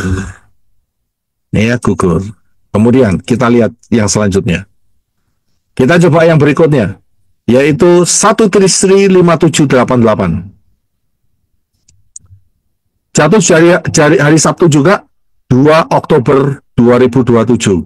Kalau seandainya Yesua datang saat itu, ditarik 7 tahun, maka startnya adalah 1 Tisri 5781. Sabtu 19 September 2020. Apakah betul terjadi? Saat itu apa yang terjadi? Pertama kali COVID-nya melanda. Betul kan? Ya, melanda kan saat itu 2020 kan? Ya kan? Jadi melanda. Memang banyak yang mati. Matinya karena kaget, ketakutan. Betul kan? Ya memang ada yang sesak nafas, saya tahu, ya kan? Kemudian lidahnya jadi enggak bisa merasa. Saya juga tahu kok itu. Iya kan? Tapi matinya bukan gara-gara itu ternyata. Ketakutan sendiri. Imunnya turun, mati, banyak mati. Tapi belum juga masuk di kriteria 7 tahun. Ya, jadi 2027 jawabannya adalah gugur. Ya, gugur. 2 ini gugur. Nah, sekarang tinggal 3. Tinggal 3. 1 Tisri 5791, 28 September 2030 hari Sabtu, atau 1 Tisri 5794, hari Sabtu 24 September 2033, atau 1 Tisri 5801, Sabtu 8 September 2040. Ya kan? Tinggal 3. Kandidatnya tinggal 3. Boleh saja, boleh nggak? Seperti, ya boleh. Kenapa boleh? Karena kita sudah lihat tabut. Kalau kamu lihat tabut, hitung 2000. Nah, itu dia. Boleh lihat, boleh. Ada yang ngomong, oh dihitung-hitung. Loh, suruh ngitung kok. Saya bisa lihat, disuruh ngitung. Ya kan, kalau kamu lihat tabut, ada jarak 2000. Nggak boleh deket-deket. Nggak boleh 1000. Atau 1500. Atau 2500. Nggak boleh. Lah, 2000 itu apa? Bukan hitungan. Ya suruh ngitung loh. Saya bisa lihat Yosua saat itu bilang, jangan dekat-dekat loh ya, harus 2000. Jadi sama-sama kelihatan semuanya. Kalau kedekatan, tunggu. Kamu kecepatan, mundur, begitu ya kan. Ada yang ketinggalan, kamu jangan lama, jangan ketinggalan, cepat maju supaya pas 2000. Saya bisa lihat nggak maju, nggak mundur, pas. Karena ini pola. Saya bisa lihat. Nah, begitu pula dengan saudara saya. Suruh ngitung, ya dihitung. Jangan takut dengan hitungan. Ada yang ngomong, nggak tahu dicabut kelihatannya. Kok nama Tuhan dihitung-hitung? Loh, kenapa tidak? Loh, dia ada angka gematrianya, ya dihitung. Lemahnya angka gematria mau diapain? Mau diapain angka gematria? Mau diatur dulu? Lihat ya dihitung, ya namanya matematika ya dihitung, iya kan? Nah, kalau matematika nggak dihitung mau jadi apa? Ya bukan matematika itu namanya. Asal Bapak tahu, asal Bapak senang, maksud saya seperti itu. Nah itu nggak bisa dihitung. Senangnya mau berapa? Ya nggak tahu, ya kan? Itu nggak bisa dihitung. Tapi ini bisa dihitung, ya kan? Yodhe hitungannya berapa? 8 finalnya.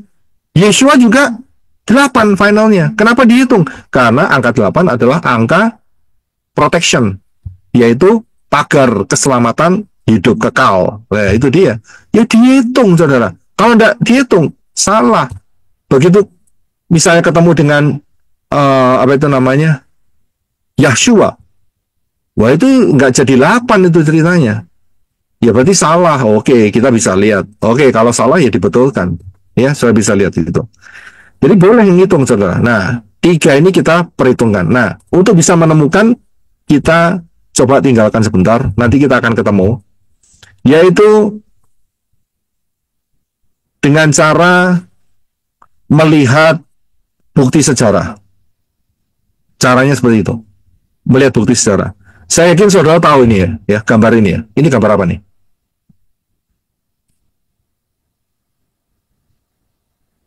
Hieroglif. Iya, terima kasih.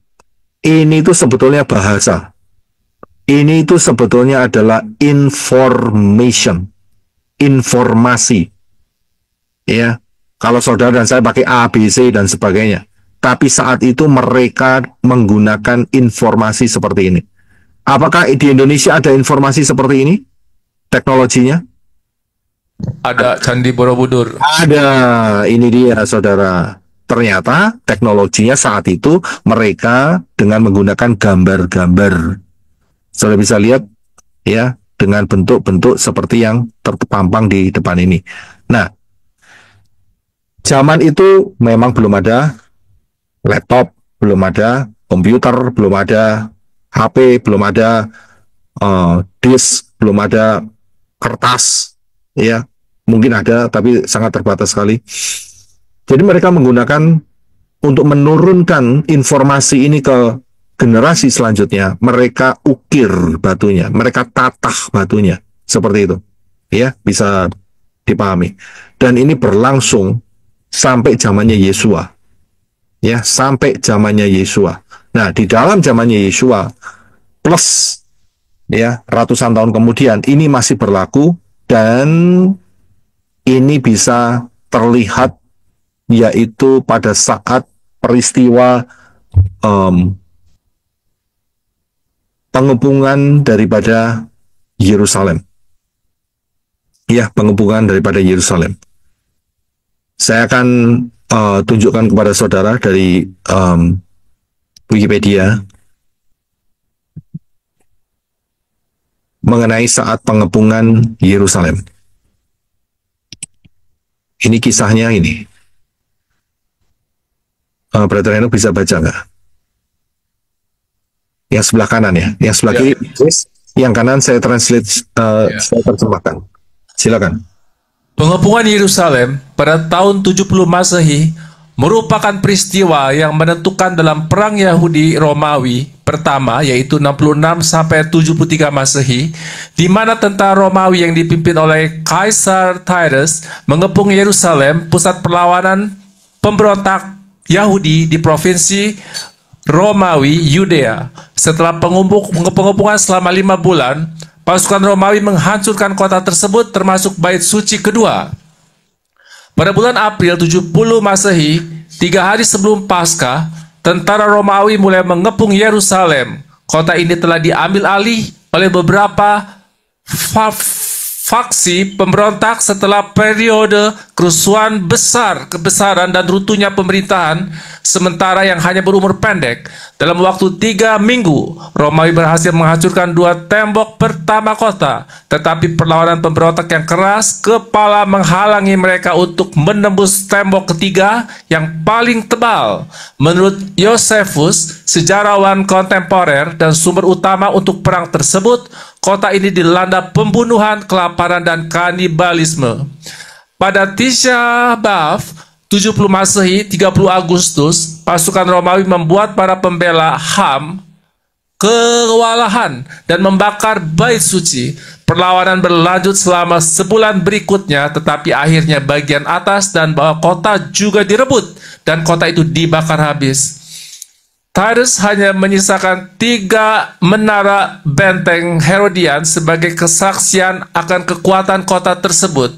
Pengepungan tersebut berdampak besar pada kehidupan manusia dengan banyak orang terbunuh dan diperbudak, dan sebagian besar kota dihancurkan. Kemenangan ini memberikan legitimasi kepada dinasti Flavia untuk mengklaim kendali atas kekaisaran. Sebuah perayaan diadakan di Roma untuk merayakan kemenangan atas orang-orang Yahudi dengan doa gapura kemenangan, yang dengan 2 gapura kemenangan yang didirikan untuk memperingatinya, termasuk Ark of Titus yang masih berdiri hingga sekarang. Harta yang dijarah dari bait suci dipamerkan.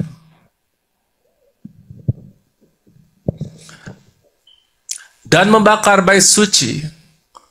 Perlawanan berlanjut selama sebulan berikutnya, tetapi akhirnya bagian atas dan bawah kota juga direbut dan kota itu dibakar habis. Titus hanya menyisakan 3 menara benteng Herodian sebagai kesaksian akan kekuatan kota tersebut. Pengepungan tersebut berdampak besar pada kehidupan manusia dengan banyak orang terbunuh dan diperbudak, dan sebagian besar kota dihancurkan. Kemenangan ini memberikan legitimasi kepada dinasti Flavia untuk mengklaim kendali atas kekaisaran. Sebuah perayaan diadakan di Roma untuk merayakan kemenangan atas orang-orang Yahudi dengan 2 gapura kemenangan yang didirikan untuk memperingatinya, termasuk Ark of Titus yang masih berdiri hingga sekarang. Harta yang dijarah dari bait suci dipamerkan. Kehancuran Yerusalem menandai titik balik besar dalam sejarah Yahudi. Hilangnya ibu kota dan bait suci kedua mengharuskan pembentukan kembali budaya Yahudi untuk memastikan kelangsungan hidupnya. Dengan tidak dimungkinkannya lagi ibadah pengorbanan, praktek-praktek Yahudi bergeser ke doa, studi Taurat, dan pertemuan sinagog. Menurut tradisi rabinik, Yohanes bin Zakkai melarikan diri dari Yerusalem selama pengepungan dan mendapatkan izin Romawi untuk mendirikan sebuah pusat studi di Yavne. Peristiwa ini menjadi dasar dalam pengembangan Yudaisme rabbinik yang muncul dari tradisional Farisi dan akhirnya menjadi bentuk utama Yudaisme. Sekte-sekte Yahudi seperti Saduki dan memudar menjadi tidak jelas, sementara para pengikut Yesus dari Nazaret yang masih hidup terus menyebarkan ajaran-ajarannya yang mengarah pada kebangkitan agama Kristen sebagai agama baru yang terpisah. Setelah perang Legio 10, Fretensis mendirikan sebuah kamp militer atas reruntuhan Yerusalem. Kota ini kemudian didirikan kembali sebagai koloni Romawi. Aela Septolina dan sekte-sekte asing mulai diperkenalkan dengan kuil Jupiter yang dibangun di Bukit Bait Suci. Hal ini sering dilihat sebagai katalisator pemberontakan Bar Kokhba. Iya, terima kasih. Baik, saya akan ganti dulu. Ini Yesus ini jadi Yeshua. Ya, karena ini saya hanya ketik langsung. Iya. Ya, ini supaya jelas bukan Yesus tapi Yeshua. Yeshua of Nazareth. Ya. Saya bisa lihat di sini bahwa jelas tahun 70 Masehi, ya, tahun 70 Masehi itu adalah peristiwa besar di mana Bait Suci dan Yerusalem hancur. Bukan di Kaisar Titus ya, saat itu dia masih menjabat sebagai jenderal. Papanya itu adalah Kaisar, ya, papanya Kaisar. Tapi saat itu dia dikasih tugas oleh bapaknya yang Kaisar untuk merebut kemenangan melawan orang-orang Yahudi. Ya, tahun 70. Dan setelah itu diruntuhkan, apa yang terjadi? Yang terjadi adalah tempat itu dibuat peribadatan Dewa Jupiter. Dan itu nanti akan terjadi satu peristiwa lagi, pemberontakan yang terakhir, yaitu pemberontakan Bar Kokhba. Tadi sudah baca ya, Jadi itu pemberontakan Bar Kokhba. Itu Bait Suci sudah nggak ada. Itu sekitar 100 tahun. Itu sejarah. Dan tertulis bahwa kemenangan ini dirayakan, bukan cuma dirayakan, akan tetapi dibangun yang namanya Arch of Titus. Arch of Titus. Tahu ya Arch? Arch itu lengkungan sebetulnya ya. Lengkungan. Saya tunjukkan. Untungnya itu gitu, saudara. Untungnya dibangun. Jadi kita sampai hari ini punya fakta sejarah yang tak tergoyahkan dari tahun 70 itu. Ini bentuknya, saudara. Dan ini ada di Rome, yaitu Arch of Titus. Ini dia. Ya, ini Arch of Titus. Sampai hari ini masih tetap berdiri. Ya. Dan seperti teknologi Misraim dan teknologi Borobudur, di situ mereka juga menggunakan teknologi yang sama, yaitu mereka menatah batu di sana dengan bentuk peristiwa yang terjadi. Di sebelah kanan ini adalah bagian yang ada di dalam arch itu ya, lengkungan itu, dan ada kisah yaitu prajurit Romawi menggotong atau membawa menorah. Saya bisa lihat membawa perkakas-perkakas bait Elohim di Yerusalem, dan mereka bawa ke Rome. Saya bisa lihat ya. Dan ini ada sampai hari ini. Ya, jadi dari sini validasi daripada peristiwa tahun 70 Masehi, yaitu penghancuran daripada bait suci yang kedua. Dan kita bisa lihat sampai hari ini buktinya bait suci masih belum berdiri. Akan berdiri tidak lama lagi. Saya bisa lihat, tapi buktinya ada di sana, termasuk batu-batu besar yang dijatuhkan. Saya tidak tahu di sebelah mana. Mungkin Brisco bisa kasih gambaran. Itu ada batu-batu besar. Pernah lihat di sana nggak? Batu-batu besar yang dijatuhkan Di mana, Pak? di daerah sekitar Bait Suci Temple Mount. Itu ada batu-batu besar yang digulingkan. Oh, batu-batu besar itu ya? Ya, yang bertumpuk-tumpuk itu, yang dijatuhkan dari atas. Iya, iya, iya. Itu ada. Iya, ada, benar. Ya, dan itu merupakan saksi bahwa peristiwa itu betul-betul terjadi. Dan peristiwa yang terjadi itu bukan tahun 71, 72 Masehi atau 69 atau 68, tidak. Tapi jelas sekali itu tahun 70 Masehi. Ya, tahun 70 Masehi itu terjadi. Nah, Yeshua itu pernah menubuatkan seperti pengajian kemarin, dikatakan di dalam Lukas 13:32, dia mengatakan hari ini dan besok dia akan mengusir roh jahat dan melakukan penyembuhan. Tapi pada hari ketiga akan diselesaikan. Dan saat Yeshua berkata seperti ini, bangunan bait suci yang di Yerusalem masih berdiri. Masih berdiri. Nah, kapan kita bisa tahu perhitungan yang di Yeshua katakan ini akan dimulai? Yaitu di dalam Lukas 13 ayat 33, ayat selanjutnya. Yaitu dikatakan, silakan Brother Renok bisa bantu untuk baca. Lukas 13:33. Lukas 13 ayat 33. Karena itu aku harus melanjutkannya hari ini, esok, dan hari berikutnya. Sebab tidaklah mungkin seorang nabi dibunuh di luar Yerusalem. Ya. Nah, di sini dikatakan bahwa timingnya itu dikasih tahu sama Yesua, yaitu pada saat dia mati di Yerusalem. Nah, tahun berapakah Yesua mati? Nah, ini kita bisa ngukur, ya. Anggaplah kita nggak tahu, tapi kita ngukurnya dari Yerusalem yang hancur tahun 70 Masehi, beserta dengan bait sucinya. Jelas, dikatakan 70. Fakta yang pertama, yang kita bisa lihat, adalah dari Talmud, Traktat Yoma, 39b. Ini Talmud, dan di sini dijelaskan bahwa ada peristiwa. Kita baca sebentar bahasa Indonesia. Silakan Brother Renok. Kita pernah baca tapi nggak apa-apa. Kita baca lagi. Dan pintu-pintu tempat suci terbuka dengan sendirinya sebagai tanda bahwa mereka akan segera dibuka oleh musuh, hingga Raban Yohanan ben Zakkai memarahi mereka. Dia berkata kepada tempat suci, tempat suci, tempat suci, mengapa engkau menakut-nakuti dirimu sendiri dengan tanda-tanda ini? Aku tahu tentang kamu, bahwa kamu pada akhirnya akan dihancurkan. Dan Zakaria putra Ido telah bernubuat tentang kamu. Bukalah pintu-pintumu, hai Libanon, supaya api memakan habis pohon-pohon arasmu. Libanon adalah sebutan untuk bait suci. Ya, terima kasih. Saya bisa lihat bahwa Zakaria, kitab Zakaria, pasal 11 ayat 1, sudah menubuatkan mengenai kehancuran bait suci.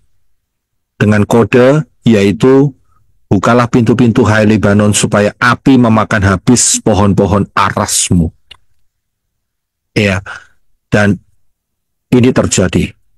Ya, ini terjadi. Nah, tadi kita waktu baca yang pertama, terjemahan kan ada Yohanan ben Zakkai. Dia juga lari kan? Nah, berarti di sini validasi, betul. Orang yang sama. Dan kemudian bukan cuma peristiwa ini saja, di mana pintu bait suci selalu terbuka. Ya. Yang berikutnya adalah di traktat yang sama, Traktat Yoma 39b, mengatakan, silakan dibaca Brother Enoch, translation. Para orang bijak mengajarkan selama masa kepemimpinan Shimon Hatzadik, undian untuk Tuhan selalu muncul di tangan kanan imam besar. Setelah kematiannya, hal itu hanya terjadi sesekali, tetapi selama 40 tahun sebelum kehancuran bait suci kedua, undian untuk Tuhan sama sekali tidak muncul di tangan kanan imam besar. Demikian juga selai bulu domba merah tua yang diikatkan pada kepala kambing yang dikirim ke Azazel tidak berubah menjadi putih, dan lampu paling barat dari kandil itu tidak terus menyala. Ya, terima kasih. Saya bisa lihat Selama 40 tahun sebelum kehancuran bait suci kedua, kita sudah tahu kan kehancurannya kapan? 70 Masehi. Selama 40 tahun mereka selalu buang undi, dan undi itu tidak pernah muncul di tangan kanan imam besar. Begitu pula dengan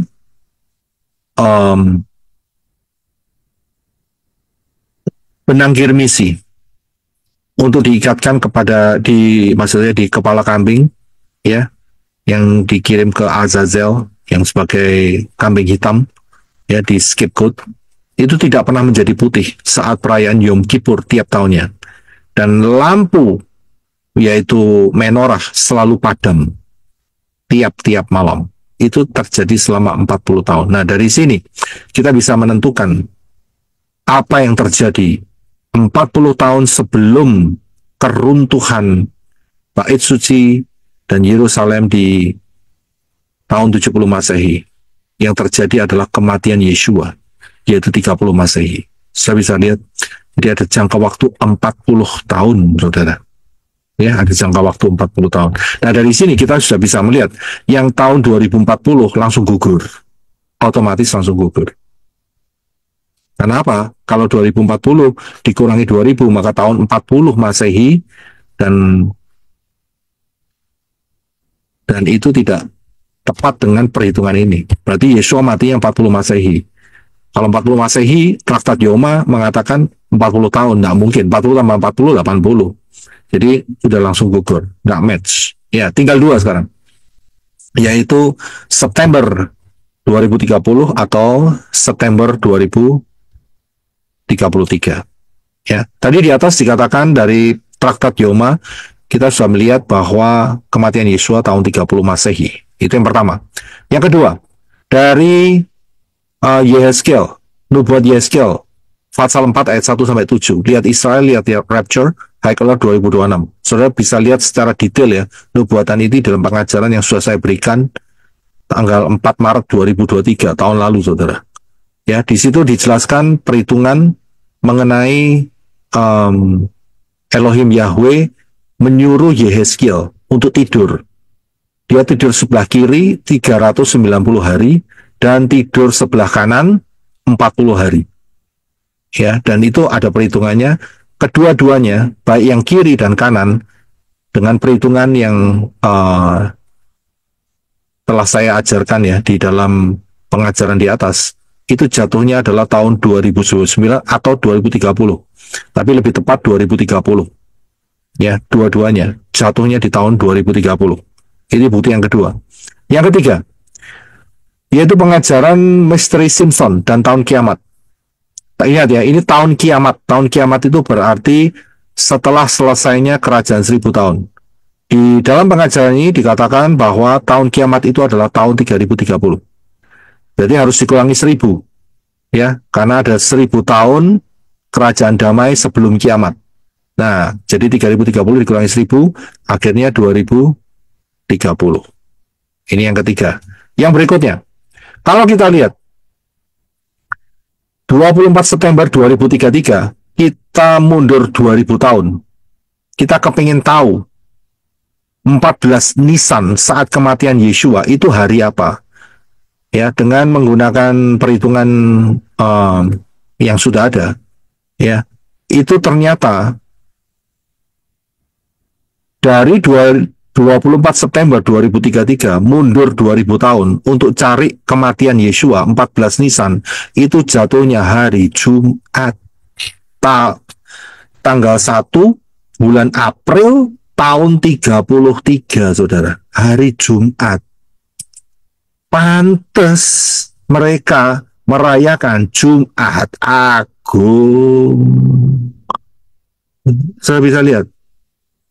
Pantes merayaannya Jumat Agung, tapi ngakunya Yesusnya, saya harus pakai kata Yesus ya, karena mereka percaya Yesusnya Yesusnya itu bangkitnya Minggu, mati Jumat, bangkit Minggu. Apakah 72 jam? Ya, ternyata tidak. Ya, ternyata kita bisa lihat.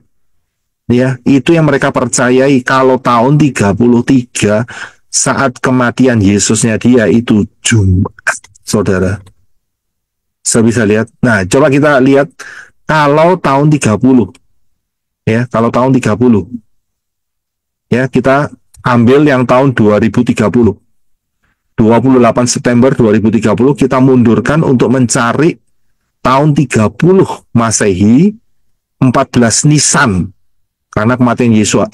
Jatuhnya hari Rabu, saudara. Luar biasa nggak? Jatuhnya hari Rabu. Cocok nggak dengan kematian? Nah, saudara bisa lihat. Pas matinya Rabu, Yesua 14 Nisan. 3 hari, 3 malam kemudian, 72 jam, bangkitnya Syabat. Saya bisa lihat. Ya, bangkitnya Syabat. Ya, ini pembuktian berikutnya. Nah, kalau kita coba tarik yang 2030, kita mundurkan 7 tahun, ya, berarti startnya adalah kalau seandainya, ya ingat ya, jangan dipotong ya kalimat saya, seandainya kita pakai 7 tahunan masa anti Amasya, berarti startnya adalah 16 September 2023. Nah, dikatakan bahwa ayat 27, saya perhatikan ayat Daniel 9:27, kemudian ia akan meneguhkan perjanjian dengan banyak orang selama 1 minggu. Meneguhkan perjanjian dengan banyak orang. Berarti umum tidak? Di publik tidak? Publik. Saya bisa lihat, meneguhkan perjanjian dengan banyak orang, berarti publik. Masuk CNN tidak? Masuk. Kompas masuk enggak? Masuk. Femina masuk enggak? Mungkin masuk. Iya kan? Mungkin. Saya nggak tahu Femina masih ada atau tidak, tapi itu dulu sangat terkenal. Siapa tahu masih ada. Saya tidak tahu. Tempo masuk enggak? Masuk. Jawa Pos masuk. Ya kan? Jakarta Pos masuk. Semua pos-pos itu masuk semua. Berarti semua orang tahu. Karena dikatakan kemudian ia meneguhkan perjanjian dengan banyak orang. Berarti tahu kan? Tahu. Ya. Dan 16 September 2023 itu perjanjiannya mulainya di situ. Sekarang 2024 akhir. Saya kembali ke picture supaya saudara bisa lihat. Saya bisa lihat sekarang 2024 akhir. Jadi perjanjiannya itu harus dibuat 16 September 2023. Nah, pertanyaannya adalah saudara dengar enggak ada perjanjian 7 tahun? Sekarang. Dengar enggak? Nggak ada, Pak. Nggak ada. Saudara bisa lihat nggak ada. Siapa yang mau bikin perjanjian? Nggak ada. Saya bisa lihat nggak ada sampai sekarang. Berarti ya kita bisa simpulkan, ya kesimpulan yang terakhir adalah ini dia, saudara. Ya, yang 2023 bisa dianggap gugur dan 2030 28 September adalah kandidat terkuat untuk apa? Untuk kedatangan Yeshua HaMasyiah yang kedua. Saya bisa lihat. Jadi ini kandidat yang terkuat. Sabtu 28 September 2030. Saya bisa lihat alasan-alasannya.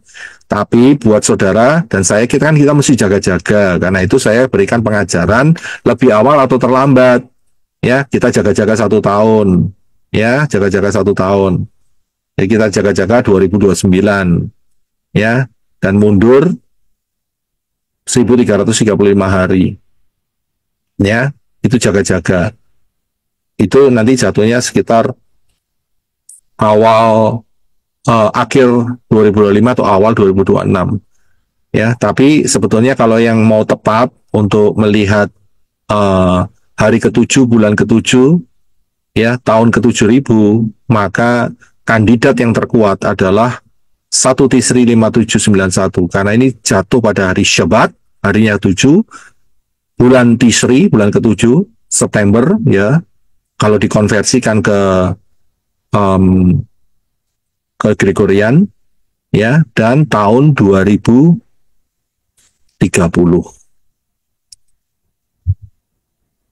Sudah bisa lihat? Ya, mengapa kandidatnya yang terkuat itu adalah 2030? Itu alasannya. Ya, supaya saudara paham, tidak meraba-raba. Nah, dari 2030 itu, saudara ngitung. Mundur 1335. Ada yang ngomong Januari, ada yang ngomong Februari. Ya, tidak masalah. Ya, nggak masalah.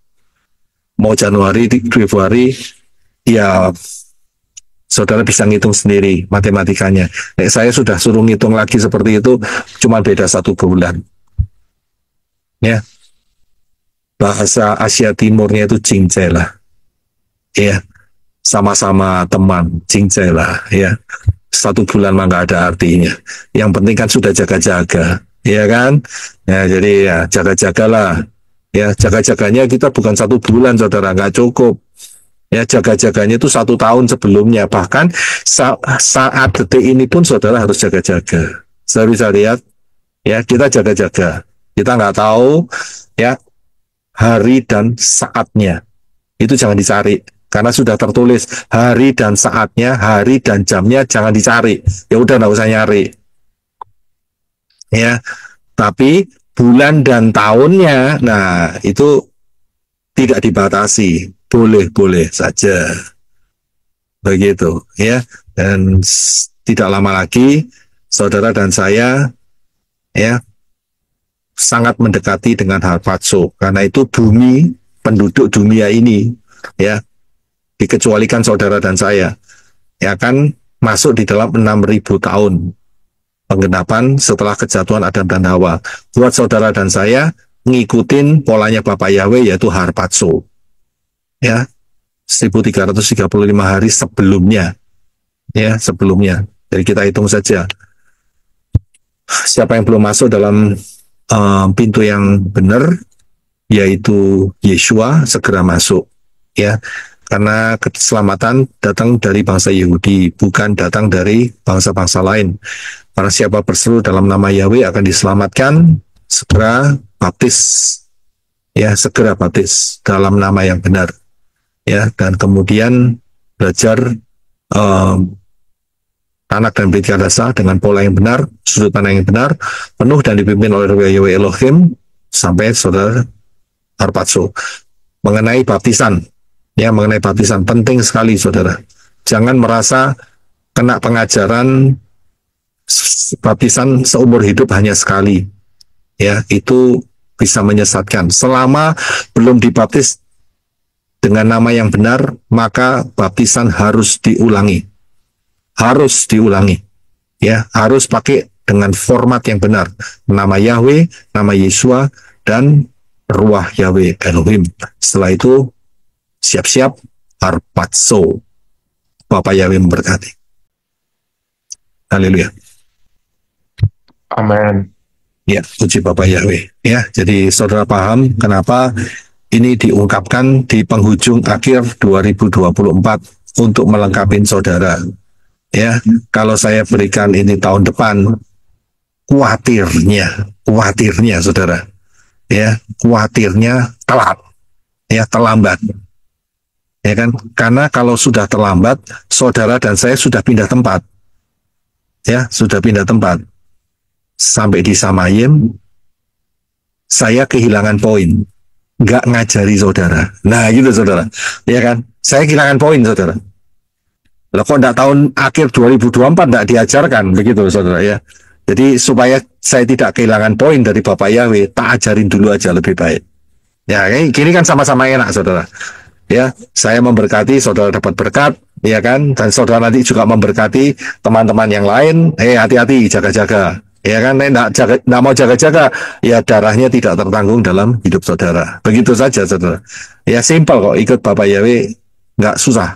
Saya bisa lihat, jadi mumpung belum terlambat. Siapa tahu masa penantian jaga-jaga, tiba-tiba Bapak Yahweh berubah, misalnya saya nggak tahu, ya tiba-tiba dipercepat pakai pola Shemitah, ya sudah, untung. Saya bisa lihat sama-sama untung. Ya, sama-sama untung ya. Tapi kalau misalnya pola Shemitah ternyata Bapak Yahweh tidak mau pakai seperti itu, ini kan cuma perkiraan manusia saja. Ya kan, ternyata Bapak Yahweh pakai pola Yobel, iya tidak masalah. Saudara dan saya sudah siap. Saya bisa lihat, ya tidak masalah. Saya bisa lihat kita siap, kita ready untuk mengenakan tubuh kemuliaan. Amin. Ya, Bapak Yahweh memberkati saudara sekalian. Shalom. Kita satukan hati dalam. Terima kasih sudah mengikuti sesi kedua pengajaran ini. Jangan lupa untuk terus mendalami firman Tuhan dan merenungkan pola-pola ilahi yang luar biasa dalam hidup Anda. Jika video ini memberkati Anda, jangan lupa untuk like, share, dan subscribe agar kita bisa terus belajar bersama. Sampai jumpa di sesi berikutnya dengan pengajaran yang berbeda dan tetap hidup dalam rencana dan hikmatnya. Bapak Yahweh, Besem Adoni Yesus Masiah, Waruah Kodes, memberkati. Shalom.